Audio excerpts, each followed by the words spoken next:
Okay, quick tip before we get started. Inside of Preferences, Record Warp Launch tab, you'll find an option called Auto Warp Long Samples. This one here. Make sure that this is turned to off.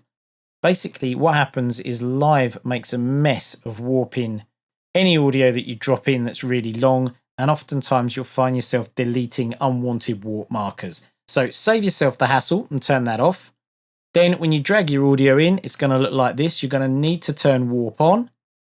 And then you're going to zoom into the start of your track and find the first beat. And I find it useful to make sure the grid is off.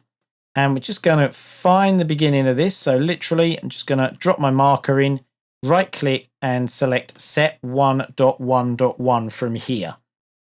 What this has done is just told Live exactly where the beginning of the track is.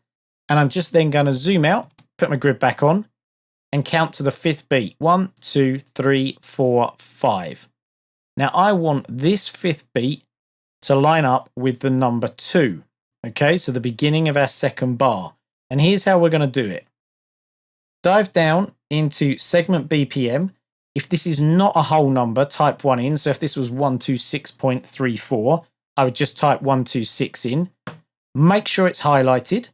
And then using the up and down arrows on your computer keyboard, you can move the waveform around. So keeping your eye on that fifth beat, I'm just going to make sure it lines up with the number 2. That's it. If I zoom in, you can see that that's nicely lined up there. Pretty much spot on. And that's it. You're done. If we go right to the end of the track, you can see that everything is lined up perfectly on the grid. So let's have a quick listen to this. Remember that this is a tip for electronic music that's really rigid. If you've ripped it off a vinyl or you're trying this with a band, it won't work. It's for rigid tracks, but it's a super quick way of doing things. Here's how it sounds now with a metronome.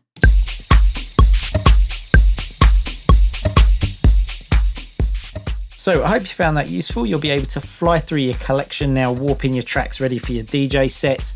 Remember to hit subscribe so you don't miss out on our videos, and I'll see you next time. Take care.